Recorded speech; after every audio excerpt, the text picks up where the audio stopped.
Hello friends, welcome to art paradise. இன்றைக்கி ரொம்ப சாஃப்டாக உள்ள, வெளியில் நல்லா க்ரன்ச்சியாக, சிம்பிள் அண்ட் டேஸ்ட்டாக கோதுமை மாவு வச்சு டீப் ஃப்ரை பண்ணாமல் சூப்பராக ஒரு ஈவினிங் ஸ்நாக்ஸ் தாங்க ரெடி பண்ண போகிறோம். வெங்காயம் விலை கம்மியாக இருக்கும்போதே இந்த மாதிரிலாம் யூட்டிலைஸ் பண்ணி பாருங்கள், ரொம்ப நல்லாயிருக்கும்.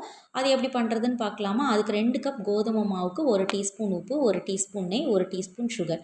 இது ஒரு சீக்ரெட் டிப்புங்க. இந்த சுகர் ஆட் பண்ணுறப்போ நம்ம கம்மியாக ஆயில் ஊற்றும் போதே நல்லா க்ரன்ச்சியாக கிடைக்கும். ட்ரை பண்ணி பாருங்கள். இப்போ நார்மல் வாட்டரை தெளித்து இந்த மாதிரி சாஃப்டான டோவாக நான் பிணைஞ்சு எடுத்துக்கிறேன். இந்த மாதிரி நிலத்தில் வச்சு நம்ம திரட்டி எடுக்கும்போது சீக்கிரமாகவே உங்களுக்கு சாஃப்டான டோவாக கிடச்சிரும். அடுத்தது பார்த்திங்கன்னா ரெடி ஆகிடுச்சு. இப்போ ஒரு பிளேட்டில் வந்து ட்ரான்ஸ்ஃபர் பண்ணிவிட்டு லைட்டாக ஆயில் தடவிட்டு மூடி போட்டு நம்ம ஒரு 15 to 20 மினிட்ஸ் ஊற வச்சிடணும். இப்போ ஒரு 5-6 பெரிய வெங்காயத்தை நான் எடுத்து வச்சுருக்கேன். இதை நல்லா பொடியாக இந்தளவுக்கு கட் பண்ணி எடுத்துக்கோங்க. அடுத்தது ஒரே ஒரு பெரிய தக்காளி எடுத்து அதை இந்தளவுக்கு நல்லா பொடியாக கட் பண்ணி எடுத்துக்கோங்க.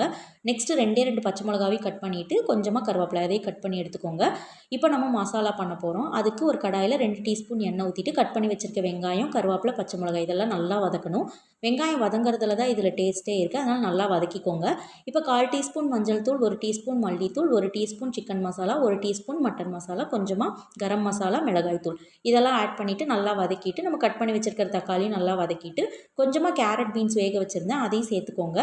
இல்லை அப்படின்னா இது ஆப்ஷனல் தான். நீங்கள் வந்து வெங்காயம் தக்காளி மசாலா மட்டுமே இருந்தாலும் டேஸ்ட்டாக தான் இருக்கும். இப்போ லைட்டாக தண்ணி தெளித்து மூடி போட்டு இறக்கணும்னா சூப்பராக ரெடி ஆகிடும். இப்போ மாவு நல்லா ஊறிடுச்சு. இந்த டைமில் நல்லா தின்னாக நம்ம வந்து மாவு வந்து திரட்டி எடுக்கணும். இது ஒரு டிப்பு தான். இதை நல்லா ஃபாலோ பண்ணி ட்ரை பண்ணி பாருங்கள். இப்போ ஒரு பெரிய பிளேட் எடுத்து இந்த மாதிரி நல்ல ஷேப்புக்கு நான் எடுத்து கொண்டு வந்துடுறேன்.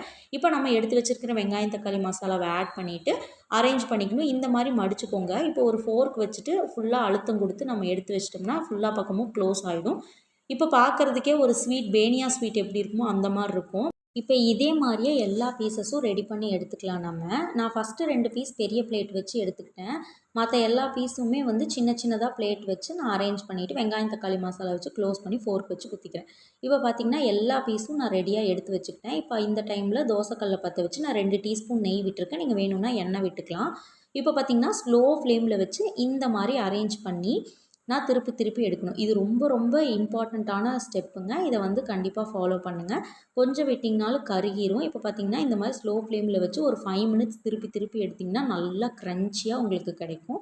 இதில் வீடியோவில் பார்க்கும்போதே உங்களுக்கு தெரியும். இப்போ இது ஃபுல்லாக ரெடி ஆகிடுச்சு. இதை நம்ம ஒரு பிளேட்டுக்கு ட்ரான்ஸ்ஃபர் பண்ணிக்கலாம். இதே மாதிரியே எல்லாத்தையும் நம்ம சுட்டு எடுத்துக்கலாம். இப்போ இது வந்து மெத்தட் 2. இந்த மெத்தட் வந்து ஃபஸ்ட்டு தோசைக்கல்லில் வச்சுட்டு அதுக்கு மேலே லைட்டாக நம்ம எண்ணெய் வந்து விட்டு ஸ்ப்ரெட் பண்ணி விட போகிறோம். இந்த மாதிரி பண்ணும்போது சப்பாத்தி மாவு நம்ம சுட்டு எடுக்கிற மாதிரி நமக்கு டேஸ்ட்டில் வரும். இந்த மாதிரியும் நம்ம ட்ரை பண்ணி எடுக்கலாம். க்ரன்ச்சியாக வேணும்னு நினச்சிங்கன்னா நீங்கள் அந்த மெத்தட் ட்ரை பண்ணி பாருங்கள். இப்போ எல்லாமே நான் சுட்டு எடுத்துக்கிட்டேன். இப்போ ஃபுல்லாக ரெடி ஆகிடுச்சு. இப்போ நான் உங்களுக்கு ஓப்பன் பண்ணி காட்டுறேன் பாருங்கள். எவ்வளோ சாஃப்டாக உள்ள, வெளியில் க்ரன்ச்சியாக செம்ம டேஸ்ட்டாக இருந்துச்சு சாப்பிட்றதுக்கே. கண்டிப்பாக ட்ரை பண்ணி பாருங்கள். ட்ரை பண்ணி பார்த்துட்டு எப்படி இருக்குன்னு கமெண்ட் பண்ணுங்கள். வீடியோ பிடிச்சிருந்தா லைக் பண்ணுங்கள், ஷேர் பண்ணுங்கள், சப்ஸ்கிரைப் பண்ணுங்கள். பாய்.